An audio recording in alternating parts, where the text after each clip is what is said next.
কথা হচ্ছে যখন আমি গেলাম, এই যে গিয়েছিলাম রবীন্দ্র জয়ন্তীতে, যখন শাসক দল আর শাসনে নেই, ক্ষমতায় নেই, তখনও যেহেতু সেই মানুষটি নিজে আমাকে বলেছিলেন যে একটা রবীন্দ্র জয়ন্তী হচ্ছে এবং ডাক দিয়েছিলেন, তখন আমার যেটা মনে হয়েছিল, আমার বিবেক বা আমার শিক্ষা আমার যেটা বললো যে এই প্রত্যেক বছর যখন রবীন্দ্র জয়ন্তী হতো, প্রত্যেক বছরে সেই রবীন্দ্র জয়ন্তীতে চান্স পাওয়ার জন্য শিল্পীদের মধ্যে কতটা আগ্রহ তা তো আমি লক্ষ্য করেছি, এবং সেখানে সুযোগ না পেলে তাদের মধ্যে যে হতাশা সেটাও লক্ষ্য করেছি। আমি ইমন চক্রবর্তী যে পাঁচালী গেয়েছে তাতে আমি কোনো খারাপ কিছু দেখছি না। সে তো একজন শিল্পী হিসেবে গানটা গেয়েছে, বেশ করেছে গেয়েছে। কাজের স্বার্থে আমার এই যে একটা অদ্ভুত নোংরামি করা, কাদা ছোড়াছুড়ি করা, আর ইচ্ছা করে অন্যকে ছোট করে কথা বলা, এই যে জিনিসটা, এই একটা চলছে না করছি। আসলে শিল্পীদের আমার সামহাও মনে হয় নিজেদের পায়ের তলার জায়গাটাই বড্ড নড়বড়ে বোধ হয়। আমরাই না, কিন্তু যেখানে আমাকে একজন শিল্পী হিসেবে যে কেউ ডাকবে, আমি অন্য প্রসঙ্গে এলাম, এটা হচ্ছে আমার শিল্প সত্তা। আমাকে শিল্পী হিসেবে একটা ভালো মঞ্চে যদি কেউ ডাকে, রবীন্দ্রনাথের কবিতা বলতে, নজরুলের কবিতা বলতে, বা কোনো কবিতার অনুষ্ঠানে, তাহলে আমি কেন যাব না, যেখানে আমার কোনো রকম রঙের ব্যাপার নেই। একটা কথা বলে না যে চটি চাটা, এবার সত্যি কথা বলতে কি এই তকমাটাকে আপনাকে আবার ভীষণ ভাবে, এই তকমাটা আমাকে মানে যে কোনো সময় বলছে।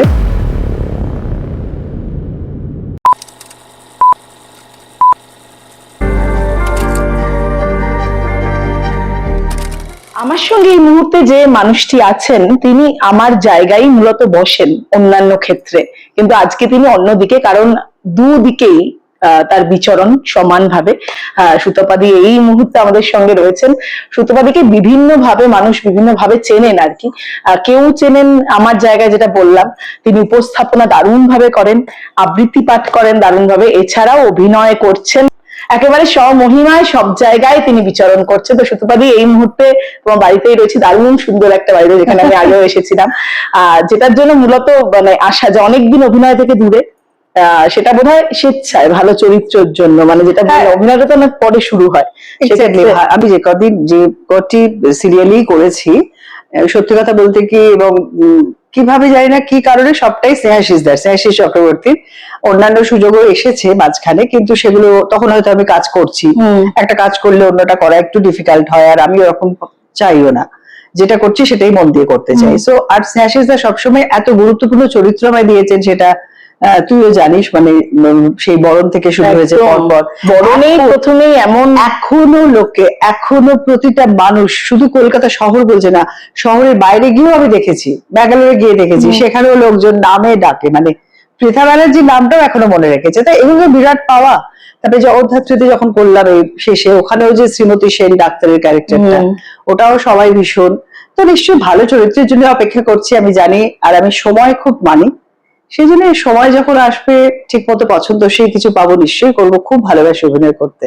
তার মানে যেটা বুঝলাম দিদি, যে যা আসছে সেটা নয়, বরং একটু অপেক্ষা করি, ভালো কাজটা হোক, তার জন্য আমি অপেক্ষা করতে রাজি। আপনি কাজের ক্ষেত্রে বোধহয় এতটাই মানে পার্টিকুলার, মানে কোয়ান্টিটির নয়, কোয়ালিটিতে বিশ্বাসী। অবশ্যই কোয়ালিটিতে ভীষণ বিশ্বাসী। কোয়ান্টিটি মানে আমি যা আসবে সেটাই করতে থাকলাম, কাজ এলে প্রচন্ড খুশি হই। সবসময় আমি বলি যে যে কোনো কাজের একটা ফোন যখন আসে, আমার যেহেতু একটু বিভিন্ন দিক, মানে আমার কবিতা, মানে আবৃত্তিটা একটা খুব বড় দিক, সবাই জানে, অনুষ্ঠান করি অনেক দিন ধরে, এবং অভিনয়ের দিকটাও তো তার সঙ্গে অ্যাড হয়েছে বেশ কয়েক বছর আগে থেকে। সেই জন্য যে কোনো ভালো কাজ এলে, কাজের একটা ফোন এলে, আমি বলি আমার মনের ভেতর যেন 100 পায়রা উড়ে যায়, এত আনন্দ হয় আমার। হ্যাঁ, তো কিন্তু সেক্ষেত্রেও এটা ভাবতে হবে যে কোয়ালিটির বাইরে গিয়ে একদম এমন একটা কাজের অফার এলো যেটা একদম মন চাইছে না, সে কাজটা জাস্ট থেকে গেলাম আছি আমি, এটা বোঝানোর জন্য। মনটা না চাইলে না কাজটা, আমি দেখেছি, ভালো হয় না। এটা একদম একদম একদম দিদি। তো এই মুহূর্তে সকলের মনের অবস্থাই একটু অদ্ভুত, মানে যে বিশেষ করে 4th মের পর থেকে যে পরিবর্তনটা এসেছে, যে পরিস্থিতি তৈরি হয়েছে কাজের জায়গাতেও, একটা দোলাচল চলছে দেখবেন। তো সেক্ষেত্রে আপনি কেমন আছেন? মানে অনেকেই অনেক কথা বলছেন যেগুলো বলতে পারেননি, করতে পারেননি অনেক কিছু। আপনি কেমন আছেন দিদি, বা আগে সেটা জানি এই সময়টায়। কেমন আছে যদি বলি, তাহলে বলবো এমনিতে কিছু খারাপ নেই নিশ্চয়ই করে। তবে একটা কথা, যেমন একটা সময় ছিল আমাদের ছোট বয়সে এতটা পলিটিক্যাল সিচুয়েশনটা জনজীবনে এতটা প্রভাব ফেলতো না। এটা একটা সময়ের পর থেকে দেখছি রাজনীতিটা কিরকম একটা মানুষের জীবনের সঙ্গে জড়িয়ে গেছে। আমার তো মনে হয় সবকিছুর একটা করে সেক্টর আছে না, আমরা একটা সেক্টরে কাজ করি, হ্যাঁ, বা তোমরা একটা সেক্টরে কাজ করো, বা রাজনীতি যারা জানেন বা রাজনীতিবিদ তারাই সেটা করবেন। এখন সবাই নিজেকে এমন মিলিয়ে ফেলছে আর এত মতামত দিতে শুরু করেছে, তাতে করে আমাদের প্রত্যেকের জীবনে এটা ঢুকে পড়ছে, তাই তো? হার জিত তো আছেই, কেউ জিতবে কেউ হারবে, মানুষ যাকে অ্যাকসেপ্ট করবে যারা থাকবেন, যাদের করবে না তাদের চলে যেতে হবে, এটা তো একটা নিয়ম। কিন্তু আমরা নিজেরা এত মারামারি কেন করছি সেটা আমি বুঝতে পারছি না। নিজেদের মধ্যে শিল্পীরা শিল্পীদেরকে নিয়ে মারামারি করছে, মানুষ মানুষের সঙ্গে মারামারি করছে। আর আজকাল তো হাতের মুঠোয় যেহেতু সবকিছুই, আজকে খুললেই ফেসবুক, খুললেই সবকিছু, তো লোকে লোককে গালাগাল দিতেও বাধছে না। মানে এইটাকে যে ভালোভাবে ইউজ করব সেটা মানুষ ভুলে যাচ্ছে। একদম, যেন মনে হচ্ছে সারাক্ষণ মানুষ মানুষকে অ্যাটাক করতে বসে আছে। এগুলো দেখলে ডেফিনেটলি খারাপ থাকি। টেলিভিশন চালালেই একটা অদ্ভুত পরিস্থিতি লক্ষ্য করছি। হ্যাঁ, আজকের দিনে দেখা যাচ্ছে কেউ অন্যায় করলে তার শাস্তিটা একটা অদ্ভুত ভাবে হচ্ছে। হ্যাঁ, শাস্তি হোক, কিন্তু যেভাবে হওয়া উচিত, যে পদ্ধতি, দিন ছোড়া, গোবর ছোড়া, কাদা ছোড়া, সব জানি এগুলো মানুষ রাগের মধ্যে দিয়ে করে। কেউ কেউ কিছু খারাপ কাজ করলে, আমাদের সঙ্গে জীবনে অনেক অনেক খারাপ কাজ করেছে, কিন্তু খারাপ কাজের বহিঃপ্রকাশটা আমাকে অন্যভাবে করতে হবে। ঈশ্বর তো শাস্তি দিয়েই দিয়েছেন, মানুষের তো শাস্তি দেওয়ার কোনো ক্ষমতা নেই, যার শাস্তি তো ঈশ্বর দিয়ে দিয়েছেন, তাই না? সেই ওইখানে তো আমরা কেউ জিততে পারি না খারাপ কাজ করলে, ঠিক বলেছে কিনা? সেই জায়গা থেকে মন তো সকলেরই একটু, সত্যি আমাদের সকলের মনটা একটু দোলা চলে আছে এখন। একবার দেখে নি, এত ভালো কথা হচ্ছে তো। হ্যাঁ, ঠিক আছে, আমি কথা বলতে বলতে না ভাবি চলছে তো ঠিকঠাক। না, নিশ্চয়ই এটা ভীষণ একটা চিন্তা হয় আমার। তুই খুব পারফেক্ট না, মানে এটা না উঠলে না পরিষ্কার আসে তো এটাতে। যাই হোক, এবার হ্যাঁ হ্যাঁ, তো দিদি যেটা আপনার কথা থেকে আবার আপনি বলে দিচ্ছেন, তুমি আমি বলে দেবো কথাটা। আপনি থেকে সত্যি আপনি বলতাম দিদি, তোমার মানে তোমার কথা থেকেই একটা কথায় যাই, এই যে গালাগাল, বাজে কথা বলা, কটাক্ষ করা, সেখান থেকেই আসি যে সম্প্রতি এই 4th মে পর থেকে শিল্পীদের ক্ষেত্রে যেটা হয়েছে যে যারাই প্রাক্তন শাসক দলের ঘনিষ্ঠ ছিলেন, সে তাদেরকে নানানভাবে কটাক্ষ করা হচ্ছে, কারণে এবং অকারণে, দুটো শব্দই আমি বলছি, কারণও আছে অবশ্যই, কারোর ক্ষেত্রে অকারণও হচ্ছে। শিল্পীদের ওপর রাজনীতির প্রভাব এবং রাজনীতির ওপর শিল্পীদের প্রভাব এতটাই হয়ে গেছিল, সেই কারণেই এইটা। আপনাকে আমরা দেখেছি আপনি তুমি হয়ে যাচ্ছে দিদির ক্ষেত্রে রবীন্দ্র জয়ন্তীতে মমতা বন্দ্যোপাধ্যায় বাড়ি যেতে, সেই সময় আপনাকেও নানান বাজে কথা বলা হয়, মানে আপনি কেন গেছিলেন সেটা যদি একটু বলেন। সেইটা মানে আপনি শিল্পী হিসেবেই বোধহয় গেছিলেন 100 বার, কিন্তু রাজনৈতিক রংটা লাগিয়ে দেওয়া হচ্ছে জোর করে, জানি। এবং আমি মনে করি আমার নিজের মধ্যে থেকে কোনো গিল্ট ফিলিং নেই। আমি যথেষ্ট একজন বয়স্ক মানুষ, ম্যাচিওরড মানুষ, এবং আমার নিজের বুদ্ধির উপর আমার নিজের আস্থা আছে, এবং বুঝে শুনে গেছি, এবং গেছি যে ঠিক করেছি গেছি, এটা আমি বারবারই বলতে চাই। হ্যাঁ, রাজনীতির রং তো শুধু সেটা কেন, যে কোনো কিছু দিলেই সবাই চাপিয়ে দেয়। কি হয়, আমরা তো বেসিক্যালি ভীষণ সুবিধাবাদী সবাই, মানুষ মাত্রই প্রচন্ড সুবিধাবাদী, এবং আমার তো মনে হয় এটা একমাত্র মানুষরাই পারে, কিন্তু কখনোই কোনো পশুরা পারবে না। ওদের প্রতি আমার খুব সম্মান শ্রদ্ধা আছে, সে তার মনিবকেই শ্রদ্ধা করে টাইপ ব্যাপার আছে। এনিওয়ে, সেটা হয়তো মানুষ তার মতো করে করে। এবার রাজনৈতিক রং তো চাপিয়ে দেওয়া হবে, যেহেতু যখনই লোকে দেখতো যে মমতা ব্যানার্জির মানে আগে শাসক দলের কোনো স্টেজে কেউ থাকছে বা কোনো একটা কিছুতে গেছে, তার মানে সে রাজনীতি করছে। কিন্তু খুব সত্যি কথা, আমি কোনো রাজনীতি জানি না, বুঝি না, কোনোদিন করিও নি। ইনফ্যাক্ট আমি সংসারের রাজনীতিও করতে পারি না। আমি মানুষটাই রাজনীতির বাইরের একটা মানুষ, কে কি বোঝে আমি জানি না, এটা আমার একদম সত্য কথা। যারা আমাকে খুব গভীরভাবে চেনে তারা জানে। সেই জন্য এখানে রাজনীতির কোনো প্রশ্ন নেই। আমি রাজনীতি কখনো বুঝিনি। হ্যাঁ, নিশ্চয়ই শাসক দল, যে কোনো শাসক দলের যিনি মুখ্যমন্ত্রী, তিনি যদি আমাকে ডাক দেন, আমি যখন একটা সার্টেন টাইম তৃণমূল ছিল, তার আগে যে অন্য শাসকরাও ছিলেন, তাদের ওখানে অনুষ্ঠান করেছি। আমরা তো আর আজ থেকে অনুষ্ঠান করছি না, হঠাৎ গজিয়ে ওটা কোনো মানুষও নয়। যবে থেকে দূরদর্শনে ঢুকেছে এবং তারপর থেকে মানুষ চিনেছে, মানুষ পছন্দ করেছে, আমার কাজ অ্যাকসেপ্ট করেছে, তখন থেকে আমি কাজ পাচ্ছি। আমি তখনও করেছি, পরবর্তী সরকার এসে যখন ডেকেছে তখনও করেছি।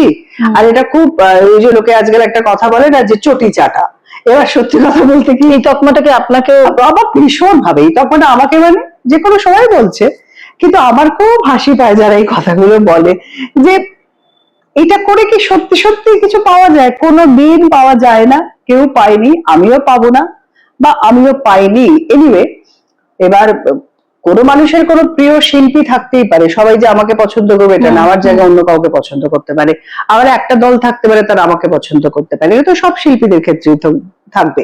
সেই জন্য আমার কাছে কথা হচ্ছে, যখন আমি গেলাম, এই যে গিয়েছিলাম রবীন্দ্র জয়ন্তীতে, যখন শাসক দল আর শাসনে নেই, ক্ষমতায় নেই, তখনও যেহেতু সেই মানুষটি নিজে আমাকে বলেছিলেন যে একটা রবীন্দ্র জয়ন্তী হচ্ছে এবং ডাক দিয়েছিলেন, তখন আমার যেটা মনে হয়েছিল, আমার বিবেক বা আমার শিক্ষা আমার যেটা বললো, যে এই প্রত্যেক বছর যখন রবীন্দ্র জয়ন্তী হতো, প্রত্যেক বছরে সেই রবীন্দ্র জয়ন্তীতে চান্স পাওয়ার জন্য শিল্পীদের মধ্যে কতটা আগ্রহ তা তো আমি লক্ষ্য করেছি, এবং সেখানে সুযোগ না পেলে তাদের মধ্যে যে হতাশা সেটাও লক্ষ্য করেছি, তাই তো?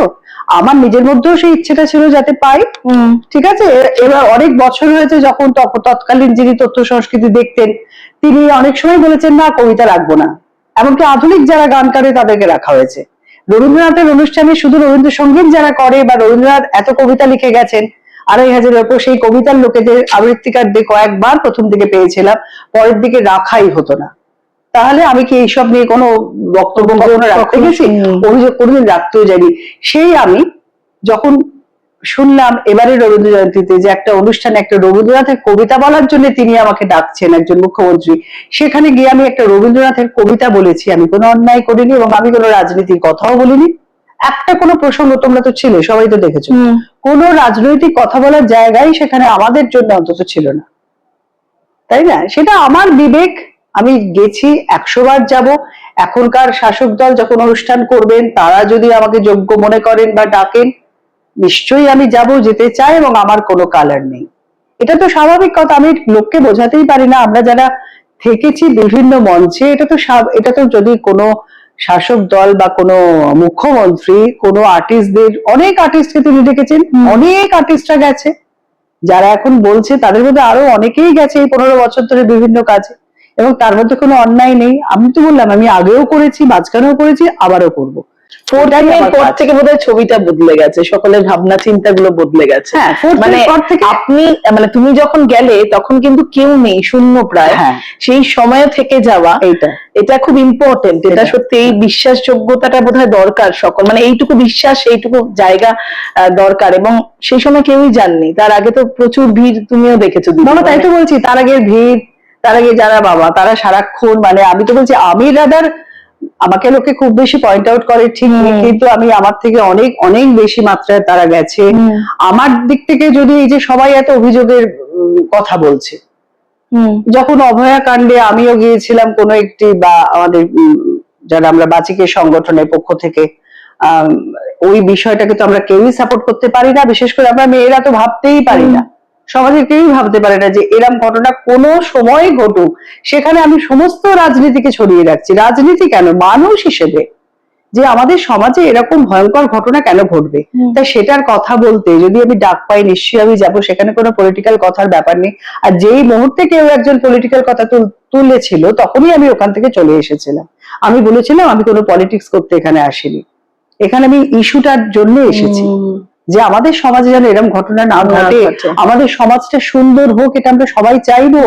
এইরকম একটা ইস্যুতে যাওয়ার জন্যও আমাকেও কিন্তু বছর দেড়েক কোনো কাজ দেওয়া হয়নি, এবং আমি একটি অনুষ্ঠানের কনফার্মেশন পাওয়ার পরেও, সরকারি একটি মেলাতে সমস্ত ঠিক করার পরেও আমাকে আগের দিন জানানো হয়েছিল যে না, তোমার অনুষ্ঠান বাতিল হয়েছে। সেটা এই ঘটনার পরে একদম বুঝতে পেরেছিলাম, এবং তখনকার সেই পরিস্থিতি সবাই জানে।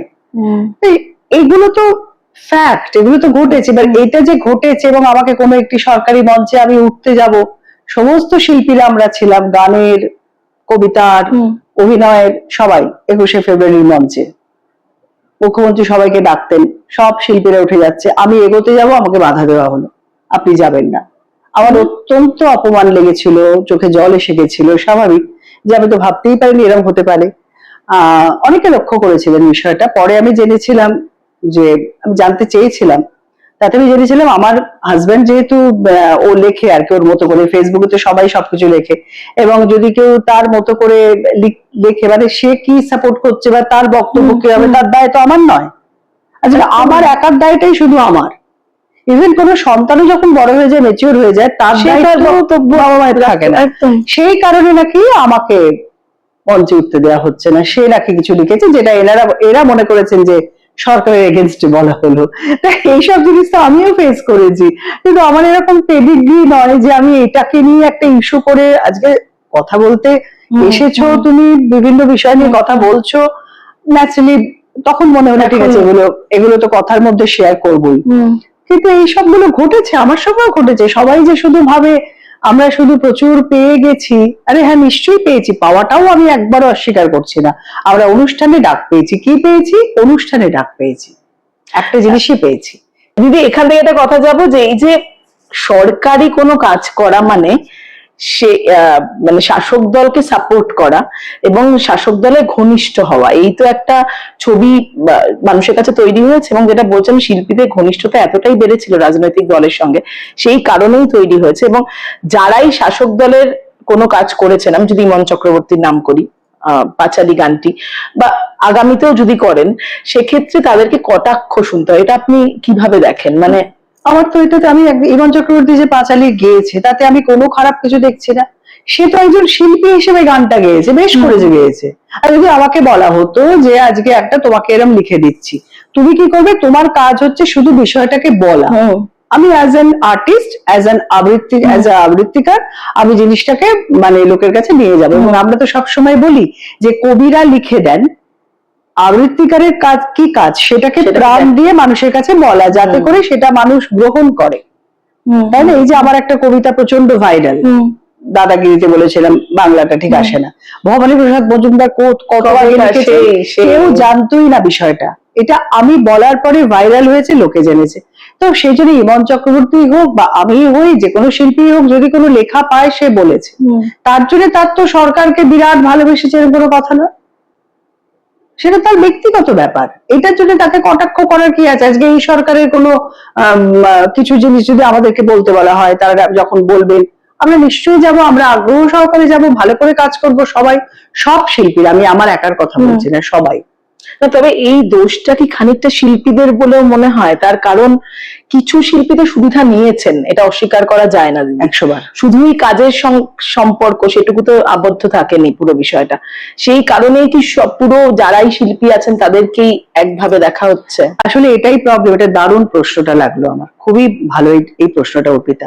সেটা হচ্ছে যে এই যে ব্যাপারটা, যেমন আমাদের, আমি বলছি ফর এক্সাম্পল, আমি প্রথম কথা রাজনীতির কোনো লোক নই, আমি মানে কোনো রাজনীতির কোনো কিছুর পোস্টের সঙ্গে আমার কোনো সম্পর্ক নেই।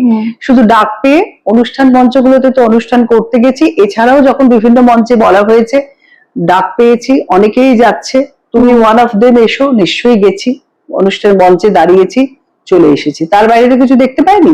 একটা জাঁকজমক মঞ্চ দেখলাম, সবাই গেছে, আমিও গেছি, একটু হাসলাম, একটু বসলাম, চলে এলাম। এই ছিল আমার মনে হয়েছে আমার কাজ। এবার অন্যরা কে ভেতর থেকে, এখন সব যখন জানতে পাচ্ছি, নানান রকম বিষয় উঠে আসছে, তখন একটু অবাক হচ্ছি, সত্যি অবাক হচ্ছি। এবং একটা জিনিস দেখতাম, যেমন আমরা যারা, আমি তো গান গাই না, আমি কবিতা বলি। এবার আমাদের একটা একাডেমি হয়েছিল, কবিতা একাডেমি, ঠিক আছে? ওই একাডেমির আমি ওয়ান অফ দ্য মেম্বার্স ছিলাম, ঠিক আছে? চেয়ারম্যান নই, কেউ নই, ঠিক আছে? এবার এই একাডেমিটা কাজ খুব ভালো লাগতো। কেন ভালো লাগতো? কত ছেলে মেয়েরা চান্স পাচ্ছে, সব জেলা থেকে, দূর দূর থেকে আসছে।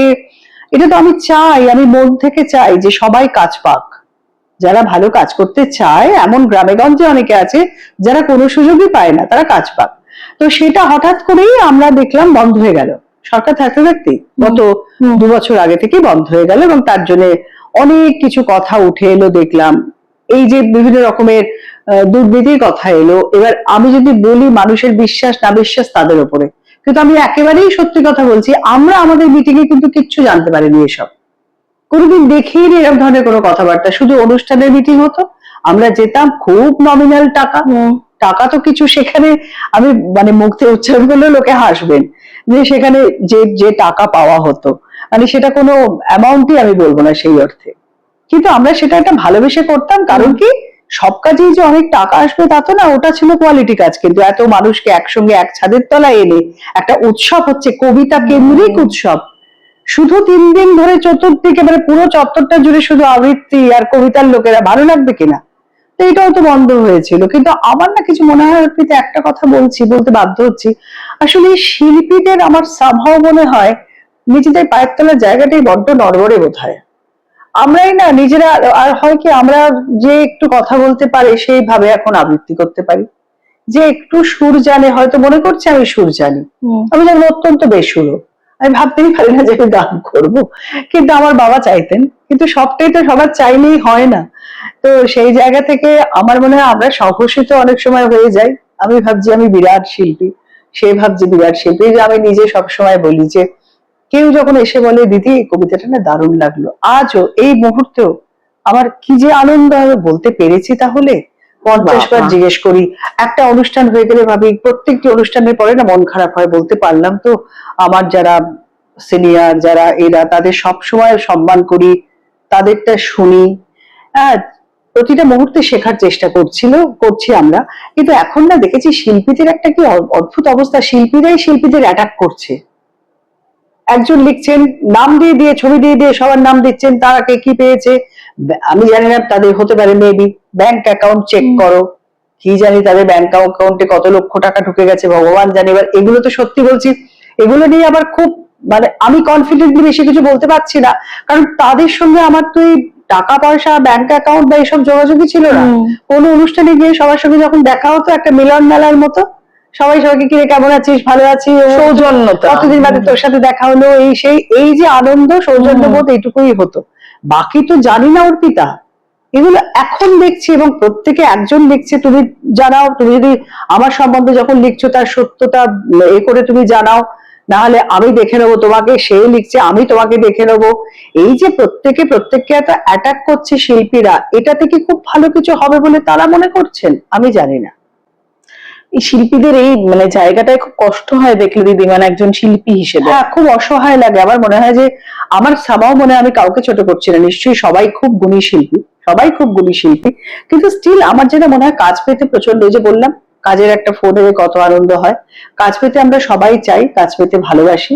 কাজ না থাকলে একজন শিল্পী মানুষের একটু হতাশার মতো মনের ভেতর আসেই, কারণ কাজটাকে আমি ঘরে বসে তো করবো না, লোককে দেখাবো। কিন্তু এই কাজের স্বার্থে আমার এই যে একটা অদ্ভুত নোংরামি করা, কাদা ছোড়াছুড়ি করা, আর ইচ্ছা করে অন্যকে ছোট করে কথা বলা, এই যে জিনিসটা, এই একটা চলছে না এখন, আমার মনে হয় না এটা খুব একটা কিছু লাভ হবে। এবং সাধারণ মানুষের কাছে কিন্তু শিল্পীদের যে জায়গাটা ছিল সেটা কিন্তু তাদের চোখে ক্রমশই সেটা আমার মনে হয় নামছে, একদম নামছে, একদম নামছে। শিল্পীদের আর কোনো জায়গা, কোনো গুরুত্বই থাকছে না। একে তো যখন থেকে আমরা প্রত্যেকেই করি, সোশ্যাল মিডিয়া এসে গেছে, প্রত্যেকেই হাতের মধ্যে সবাইকে পেয়ে যাচ্ছে আমাদের, আমরাও প্রত্যেকেই আমাদের পেজ চলছে, এই চলছে তাই চলছে, মানুষের কাছে পৌঁছচ্ছে, ঠিক আছে, সেটা নয় একটা ভালো, ঠিক আছে, সম্মানের যে গান শুনছে, কবিতা শুনছে, মানুষ শুনতে পাচ্ছে, দূর দূরান্তে পৌঁছে যাচ্ছি, সব ঠিক আছে। কিন্তু এই যে এই ব্যাপারটা এই 4th মে এর পর থেকে হঠাৎ করে শুরু হলো, এবার নতুন সরকার যারা এসেছেন তারাও তো নতুন, এবার একটা গাছেরও তো বড় হতে সময় লাগে, তো তারাও এখন নিজেদের মতো করে সাজিয়ে দিচ্ছেন, তাই না? আমরা সবাই খুব আশা নিয়ে আছি, অনেক অনেক ভালো কাজ হবে। যে কোনো সরকার এলেই তো আমরা চাই ভালো কাজ হবে, ঠিক আছে, সেটা যদি কোনো কারণে ঘেঁটে যায়, মানুষ যখন, ওই যে বললাম ঈশ্বরের কাছে বিচার ঠিক হয়ে গেছে, আমরা যাই ছুড়ি না কেন কিচ্ছু না, ঈশ্বর বিচার করে ঠিক যা করবার ঠিক সময় করে দেন।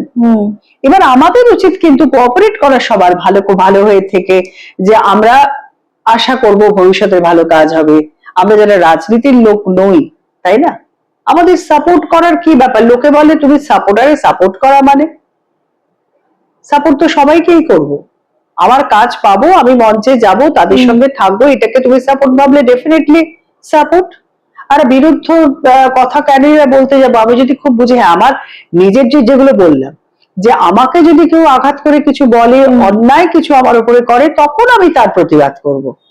আদারওয়াইজ সরকারের কাজ তারা করে যাচ্ছেন, ঠিক কিনা? আর্জি করে তো প্রতিবাদ করেছিলে, যে আমি তো সামগ্রিকভাবে অবশ্যই সেটাই বলছি। এই আরজি করের ইস্যুটা এখন আরজি কর বলে সবাই বলছে, এরকম ঘটনা আমাদের আরো ঘটেছে, প্রচুর, আর ঘটছেও। এবার এই ইস্যুটা ধরে অনেক বেশি মানুষ জেগে উঠেছিল, তাই তো? এবার এই জেগে ওঠাটার মধ্যে কোনো অন্যায় ছিল না, মানুষ তো রেগে যাবেই। ওরকম একটা ঘটনা ভাবতে গেলে আজও শিউরে উঠি। সে যদি আমার বাড়ির মেয়ে হতো, তোমার বাড়ির মেয়ে হতো, আমরা এটা বুঝবো না? সবারই হতে পারতো। আমার খারাপ লেগেছিল, সত্যি কথা বলছি, ওই ইস্যুটাতে যারা প্রতিবাদ করেছে তাদের কাজ বন্ধটা আমি মেনে নিতে পারিনি। আমি আজও বলছি, আমি তখনও বলেছি। শেষ করব দিদি, শেষে একটা কথা বলবো, যে আমার এই কথাটা আপনার মানে খুব ভালো লাগলো, যে একদিকে আপনি বলছেন যে আজকে পুরো এক্সাইটেড, তুমি বলছি কোনো ব্যাপার না, এখানে তুমি আমাদের আজকে ইস্যু, আজকে এত আমরা নিজেরা আসলে এত বেশি আমাদের কথা বলছি আমরা, সেই জন্য আমাদের এটা হচ্ছে। ঠিক আছে, এটা কোনো ব্যাপার, এটা পুরোটাই ভালোবাসা, ভালোবাসা। ঠিক, তুমি যেটা তুমিতেই ফিরি, তুমি মানে যেটা বলে আমার খুব ভালো লাগলো। একদিকে তুমি বললে যে যদি মমতা বন্দ্যোপাধ্যায় আবার ডাকেন তাহলে আমি যাব, আবার এদিকে এটাও বললেন যে যা করেছেন তার ফল পেয়েছে, মানে যে ভুলগুলো করেছে মানুষ দেখিয়ে দিয়েছে। মানে কোন এইরকম নয় যে মানে এই দলটাই ঠিক বলেই আমি যাচ্ছি, মমতা বন্দ্যোপাধ্যায় তৃণমূল বা প্রাক্তন শাসক দল বা মুখ্যমন্ত্রী এটা নয়, একজন মানুষ, প্রাক্তন মুখ্যমন্ত্রী তো বটেই, তিনি ডেকেছেন সেই কারণে। কোন দল কোন রাজনৈতিক রং সেই হিসেবে বোধহয় আপনার যাওয়া না। বলি আমি, খুব সুন্দর ব্যাপারটা। এবার আমি যেটা বললাম যে হ্যাঁ, অন্যায় করেছে তার ফল পেয়েছে, অবশ্যই বলবো। অন্যায় আমি যে অন্যায়গুলোর সময় তো আমি সামনে অনেকগুলো অন্যায়, যেমন আরজি করটা বললাম, মানতে পারিনি, সেরকম যা আজকে দেখছি, শুনছি, জানছি, তাতে করে তো নিশ্চয়ই খারাপ লাগছে যে এত এরকম দুর্নীতি চতুর্দিকে ঘটেছিল কেন, সেটা খারাপ লাগছে নিশ্চয়ই করে।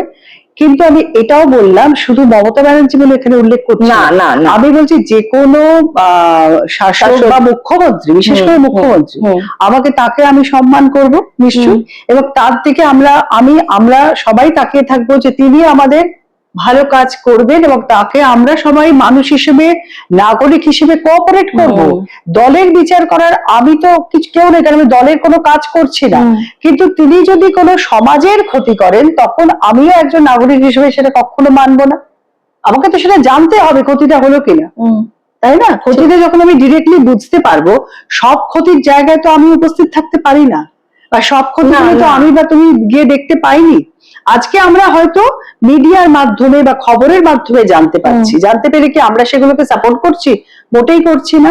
এবং আমি ঈশ্বরের কথা এই জন্যই বলবো, আমি অত্যন্ত সেইটাকে বিশ্বাস করি, সেই সর্বশক্তিকে আমি বিশ্বাস করি, যে মানুষের দরবারে বিচার না হলে তার দরবারে কিন্তু বিচার হবেই। সেই বিচার কিন্তু হয়েছে বলে আমি মনে করি, নিশ্চয়ই কোনো অন্যায় ছিল, তাই না? আর আমি যদি আমি না সুপ্রিমো, যেমন আমার একটা নিজস্ব দল আছে, দল মানে আমার আবৃত্তির দল, আমি জাস্ট বললাম, সেই দলেও যদি কোনো অন্যায় ঘটতে থাকে সারাক্ষণ, আর আমি সেটা জেনে প্রতিবাদ না করি, তাহলে তার তো ফল হবে।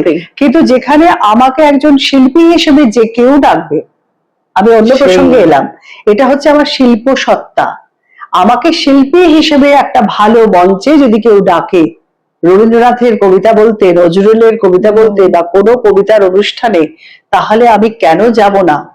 যেখানে আমার কোনো রকম রঙের ব্যাপার নেই, যেখানে আমি শিল্পী সুতপা বন্দ্যোপাধ্যায়, সেখানে কোনো রং নেই, সেখানে আমার শিল্পী সত্তাটাই সবার আগে বেরিয়ে আসে।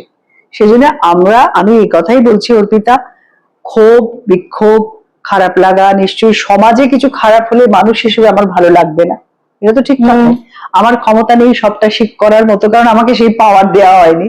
কিন্তু আমার যেটুকু পাওয়ার, সেটুকু হচ্ছে আমি আমার কথায়, আমার কবিতায় মানুষের মাঝে পৌঁছতে চাই, মানুষকে ভালোবাসি, কারোর প্রতি সেই অর্থে কোনো বিদ্বেষ আমার নেই, সত্যি বলছি। দুঃখ অভিমান আছে, এই যে বললাম কিছু কিছু ক্ষেত্রে যে জায়গাগুলো হয়েছিল, যে অপমানিত হয়েছিলাম, সেগুলোতে তো ক্ষোভ থাকবেই, দুঃখ থাকবে, কিন্তু তাই নিয়ে সোচ্চার হয়ে কখনো কোনো প্রতিবাদ, কারোর নামও বলিনি, বলতে যাইও নি, আমার পেডিগ্রিতে বাঁধে এগুলো। আরেকটা কথা অর্পিতা, খুব খাঁটি কথা, মানে এটা একদম জীবনের কথা, অতীতটা তো চলে যায়, থাকে বর্তমান আর ভবিষ্যৎ। তাহলে আমাদের এখন ভবিষ্যতের দিকে তাকাতে হবে, আর বর্তমানটাকে সুন্দর করতে হবে। তাই জন্য আমি একজন মানে আমি শিল্পী হিসেবে এবং একজন মানুষ হিসেবে, সর্বোপরি একজন মানুষ হিসেবে চাইবো যে আমাদের সকলের ভবিষ্যৎটা খুব সুন্দর হোক, নতুন নতুনে যে আমরা পা দিয়েছি সেই নতুনকে একটু সময় দিতেই হবে, ঠিক মতো করে সাজিয়ে নেবার জন্য প্রত্যেককে সময় দিতে হয়, এবং আমরা যেন মানুষরা সেই সহযোগিতাটা করি এবং ভালো থেকে সবাই ভালোভাবে বাঁচতে পারি, ভালো কাজ করতে পারি, এটুকুই চাই। আর কিছু আগেও আর কিছু চাইনি, অন্য কিছু যাওয়ার ছিল না, এখনো চাই না। তারপরে কে কি বললো, কে চারটে গালাগাল দিল, কি করলো, সেটা তার ধর্ম। একটা কথা ছিল, খুব খারাপ কথা হলো আমি বলছি, ছোট বয়সে আমাদের শেখানো হতো এটা বলে, এটা আমার নয়, আমার দেখেছি আমাদের মাঠারা বলতো যে কখনো যদি কোনো কুকুর তোমাকে এসে কামড়ায়, তুমি কিন্তু তাকে কে কামড়াবে না। এটা কুকুর বলে বলা হয়েছে, কিন্তু কুকুরকে তো আমরা বেসিক্যালি খুব ভালোই বাসি, আমাদের তো বাড়ির মেম্বার হয়ে যায়, সন্তান, এরা আমাদের সন্তান। সুতরাং তাকে, যেহেতু মানুষকে মানুষ বলা হয়, কুকুরকে কুকুর বলা হয়, বিড়ালকে বিড়াল বলা হয়, কিন্তু এটা ঠিক কথা যে তার তার ধর্ম তারা করবে। যে যেমন তার সঙ্গে তেমন হয়ে লাভ নেই। মানে আমার কোনো কিছু নেই, আমি এমন কোনো কাজ করিনি যার জন্য আমি রিপেন্ট করবো। আমি আগেও সেটা করতাম না, আর এখন ম্যাচিওর হয়ে যাওয়ার পরে, এত বয়স হয়ে যাওয়ার পরে নিশ্চয়ই এমন কোনো কাজ করব না, বা জোর করে আমাকে দিয়ে ডেফিনেটলি কেউ কিছু করায়নি, কখনো করাতে পারবেও না।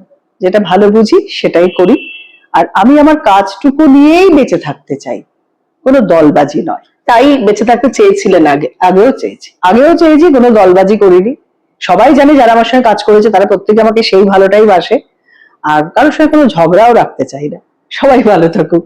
একদম, থ্যাংক ইউ দিদি, থ্যাংক ইউ সো মাচ। নতুন কাজে আবার দেখা হোক, পছন্দ মতো কাজে, মানে অভিনয়ের ক্ষেত্রে। হ্যাঁ হ্যাঁ, নিশ্চয়ই, আমি ভীষণ চাই যে, ইগারলি ওয়েট করছি আবার কোনো ভালো চরিত্রে মনের মতো করে কাজ করতে চাই, মানুষের ঘরে ঘরে সবসময় ঢুকতে চাই, এটার একটা অন্য আনন্দও আছে, সবসময় বলতাম না। Thank you.